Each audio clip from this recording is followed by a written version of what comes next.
You're saying you can't follow my instructions just because you're an inexperienced part-timer? You know it's because we rely on you that you can have this lifestyle, right? I found out they were moving forward with living together behind my back, and even worse, assuming I'd be their housekeeper. It's outrageous. They think I won't talk back or retaliate, but they'll regret it soon enough. I'm Betty, a 70-year-old housewife. At 70, many people stop working due to health or pension reasons, but I can't just sit still, so I'm working part-time. I always want to try new things. I can't just stay home alone. I've been doing this part-time job for 30 years now, and I consider myself quite experienced. I used to work as an office worker for a fairly well-known local company. I joined the company right after high school, thinking it would be a steady office job without sales or physical labor. But it seems my body reached its limits without me even realizing it. At the office, I faced a grumpy boss who spread negativity, a senior colleague who drove numerous people to resignation with his snide remarks, and a domineering older woman who believed her word was law. The office was a parade of unique personalities. So my simple hope of working steadily until retirement, nurtured since high school, crumbled easily. However, during this dark time, a moment of light shone through. It was when I met my future husband, Anthony. It started with a chance encounter due to a cold call sales visit. I couldn't help but notice our eyes often met. Is there something on my face? I fell in love with your beautiful smile at first. Would you like to join me for lunch during the break? Curiosity about this straightforward man led me to accept his lunch invitation. From there, our relationship deepened quickly, and it didn't take long for us to start dating. I want to make you happy. Let's support and build a life together, shall we? I accepted his proposal and we got married. Marriage was bliss for me at that time. The use of past tense relate to my retirement and Anthony's behavior. Even after marriage, I continued to work, hoping to add a little more to our family finances, especially since I was determined to complete my tenure at the company. Before marrying Anthony, I had told him I want to work at my current company for a long time, and he was very supportive back then. There's no rule that you have to quit your job after getting married. More money never hurts. I hope you'll continue working until retirement. Soon after our marriage, I became pregnant and gave birth, making it natural to want to keep working for the extra financial need. However, this decision to consult Anthony and continue working would become something I'd regret. Right after getting married, I found myself caught between the unfamiliar demands of married life and workplace stress, leading to a decline in my health. A departmental transfer added to my woes with unfamiliar tasks and unjust criticism from my boss, making it difficult to manage both physically and emotionally. Being married, I couldn't just decide to quit without discussing it with Anthony. I consulted him several times before making the decision to resign. I've been feeling unwell lately, probably due to stress. I'd like to quit and focus on my treatment. Really? Maybe it's all in your head. But, well, it's fine, I guess. Though I thoroughly discussed my reasons for quitting, post-retirement life plans, and our financial management, Anthony's responses always seemed detached. I'd talk about it often and believed he was listening. His responses might have sounded indifferent, but since he replied, I assumed he understood. That was what I thought until the day I resigned. Returning home with a bouquet from my colleagues, I was met by an infuriated Anthony. Did you really quit? Just running away from stress? What are we going to do about our future now? Really? I've discussed this with you many times. Was our agreement to keep working a lie? Did you lie about wanting to get married quickly, knowing I wanted to dual income? In a sudden outburst, Anthony snatched the bouquet from my hands and hurled it to the ground. I thought with both of us earning, our finances would be secure, and with a woman to do the chores, life would be easier. Useless! The night I left my job, I felt I saw Anthony's true colors. Anthony, a graduate from a prestigious university, worked as a salesman in a major company's key division. I remember how his colleagues and juniors spoke of him as a hard-working salesman and a role model. But in reality, he was someone who lacked confidence to support the family on his own income, even temporarily, and he married with the intention of having a partner to handle all household chores. I came to the realization that Anthony didn't marry me for a life together, but rather for his convenience, choosing me as a source of income and a household manager. I recall feeling almost despair, recognizing that Anthony lived behind the facade of a hard-working, respected family man in public. As my health gradually improved, I began exploring part-time job opportunities. Further, upon hearing from a friend that writing diary-like blogs on the internet was becoming popular, I used the money I saved from my part-time job to buy a computer. Subsequently, I diligently continued to study on my own, utilizing the gaps between my part-time job and the quiet hours after my family had gone to sleep. I've always enjoyed learning and trying new things, so blogging was not a hardship for me. However, since my health deteriorated, Anthony has consistently looked at me with dissatisfaction. It seems he was particularly upset about my shift from full-time to part-time work. He appeared to view part-time jobs as trivial, fit only for those who can't handle full-time work, and frequently made derogatory comments. Don't get too proud over the little money you make from your part-time job. Don't use part-time jobs as an excuse to neglect your household duties. The sarcasm from Anthony was truly unpleasant, but I used to just brush it off as a way to decompress. However, I was unaware that a situation was approaching that couldn't be simply ignored by brushing off Anthony's remarks. Mom, I want you to meet someone. I've decided to get married to a woman I'm dating at work. I'm seeing someone from work and I'd like both Dad and Mom to meet her.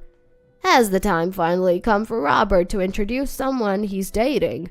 I'm happy about that. Just make sure she's not a dull person like Betty.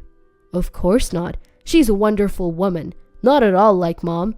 Besides, I've already told her about Dad. She's eager to meet my elite dad who works for a well-known company. Robert has always looked up to Anthony, who works in a leading role at a famous company. He seems to believe that because Anthony is capable enough to work at a large corporation, he must be capable as well.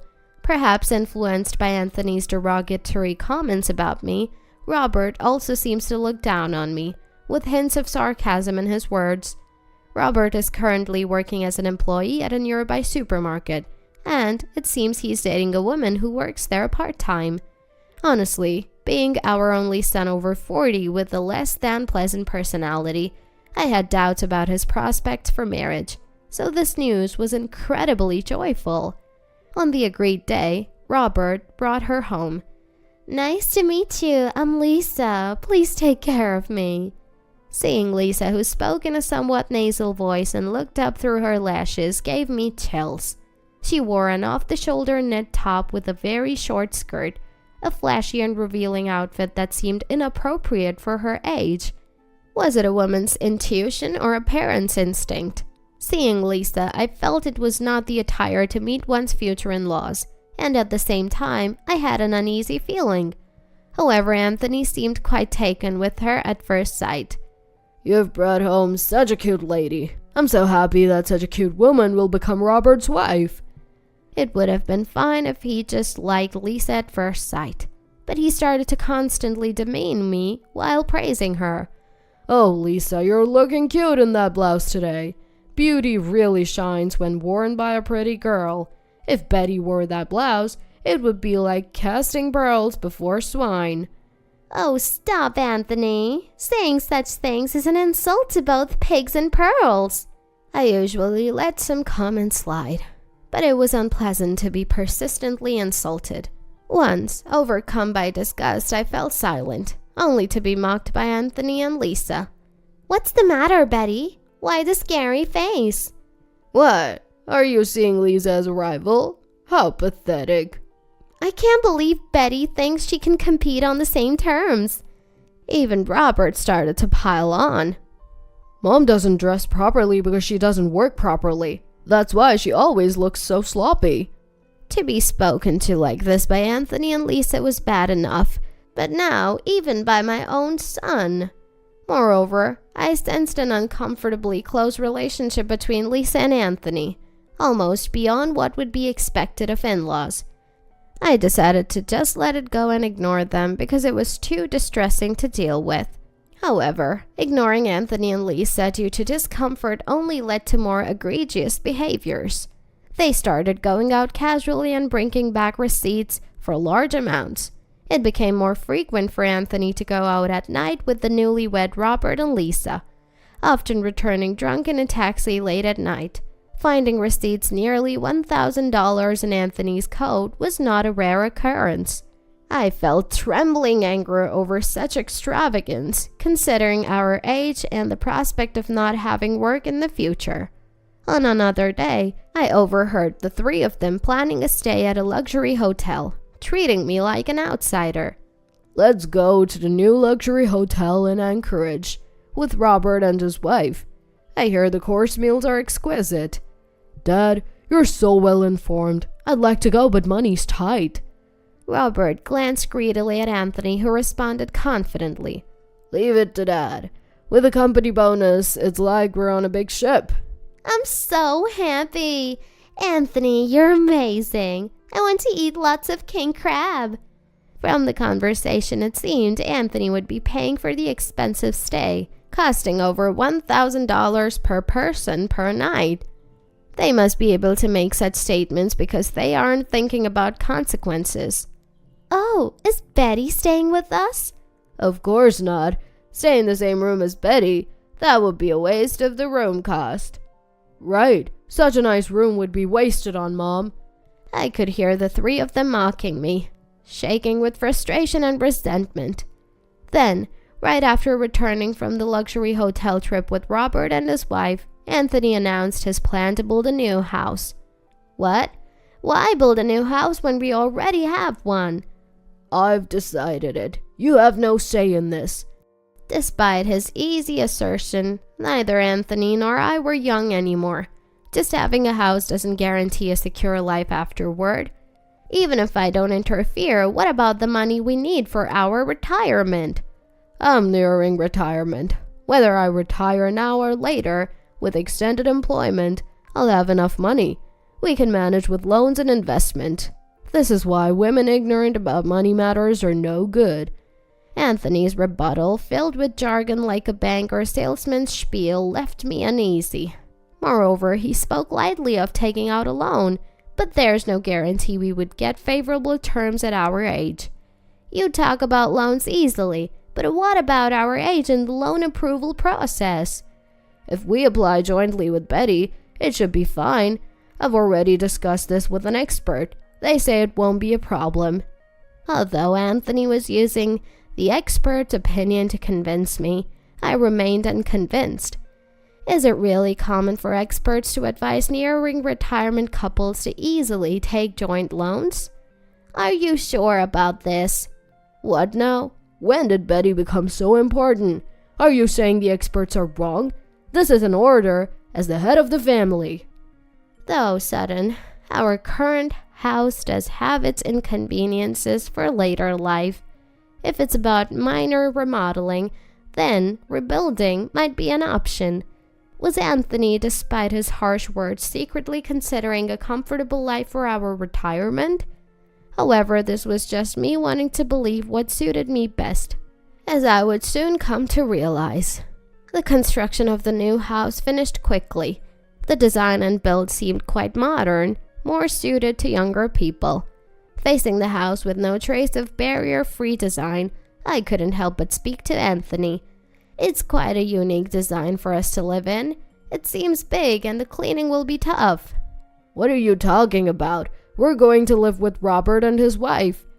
I was unaware that Robert and his wife had requested the new house. It seemed like an opportunity for Anthony, who is particularly fond of Lisa, to live together with them. Robert and his wife were happy to live in a new, beautiful house, and thought they could get away with not doing anything by having me handle the household chores. The fact that an important decision was made behind my back treating me essentially as a housekeeper was utterly unacceptable. Oh, Betty, we're going to live together, right? I might rely on you for housework and stuff. Rely on me for housework? Are you serious? Our cute son and his wife helping out will be excitement to our later years. Actually, there's something we'd like to do right away. Lisa, having a lot of personal belongings, was behind in her moving preparations.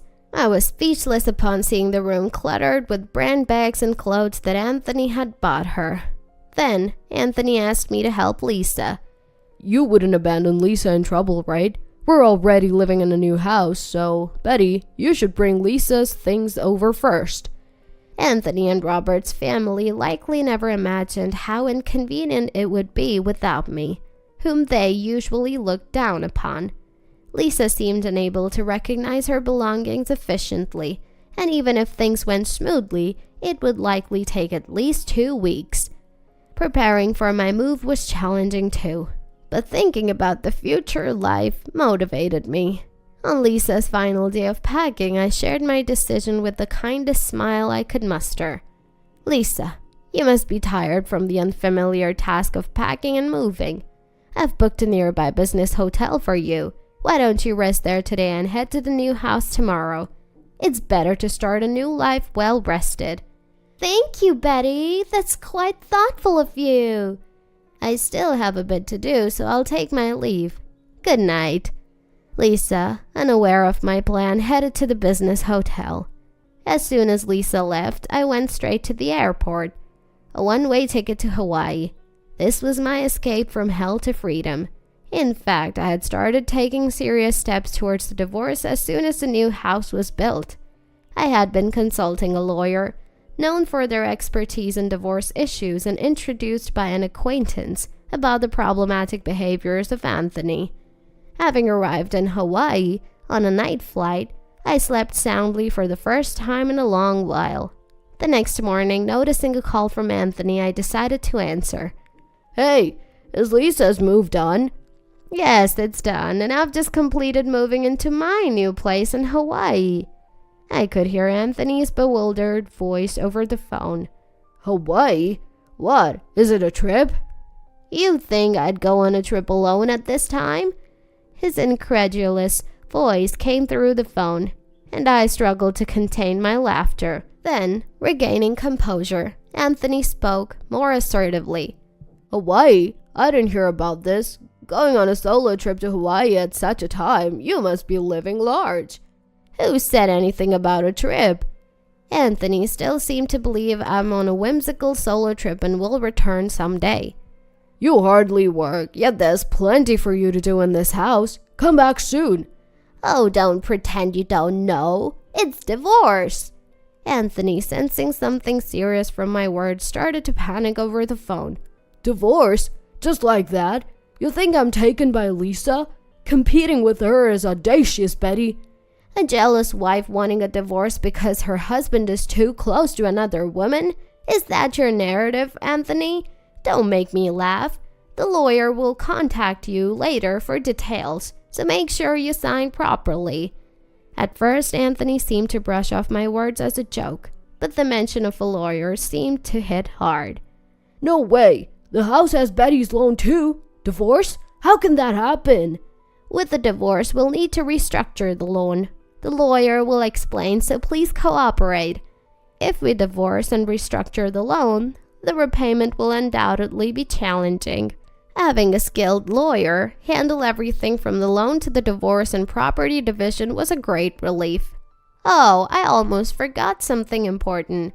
I've requested a provisional garnishment on your retirement benefits from your company. I've informed them of the details. Garnishing my retirement benefits? You think that's allowed? Relying on my retirement benefits in addition to the divorce? His panic turned to anger over the phone. It seems that for Anthony, the idea of others knowing that the divorce is happening due to his own fault is a distressing matter. At work, I'm known as a family-loving husband and a father, respected by his children. Who would believe such a thing?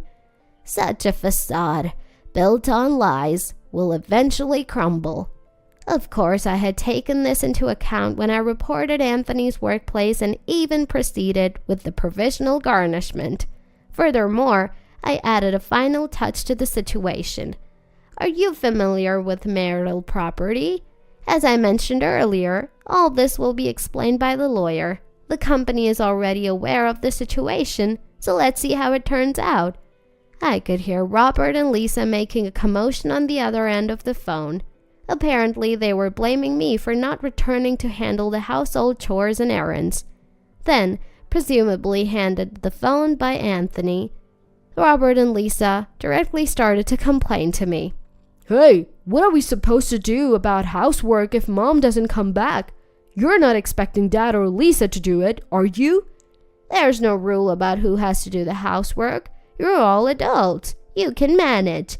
Besides, Robert, shouldn't you be more concerned about not looking for affairs on dating sites? I had heard from a friend that Robert was using dating sites. At first, since he was married, I thought it couldn't be true, but the profile page shown to me by my friend, although the photo was edited, was unmistakably Robert himself. It was discovered because he had been persistently sending messages to my friend's daughter. Single male, second son, works at a listed company, loyal personality, treasures the one he loves. I see. What? Accusing me of cheating? Is this some kind of harassment, Mom? It was shocking to discover my own son was secretly engaging in affairs. As Robert frantically and unreasonably retorted, I continued unfazed. Harassment? I'm just reading what's written here. Surely Lisa knows about this. I've just sent her the link to the profile. Lisa's scream could be heard, indicating she had likely seen the profile. Betty, is this some kind of fake or harassment? Stop it already! Stop it? That's my line, Lisa. Aren't you the one who's been racking up debts under my name? I had received debt collection notices from debts I didn't recognize. Upon investigation, it turned out Lisa had incurred them, and they were sent to me as they couldn't collect from her. I don't know what you're spending on, but living beyond your means to the point of debt is destructive. After living off Anthony's money for years, don't you dare lecture me. That must be how it seems to you, Lisa. As for your debts, I've already informed the lawyer along with Anthony's matter. They'll be in touch. Anthony and Robert's family were still muttering something on the other end of the phone.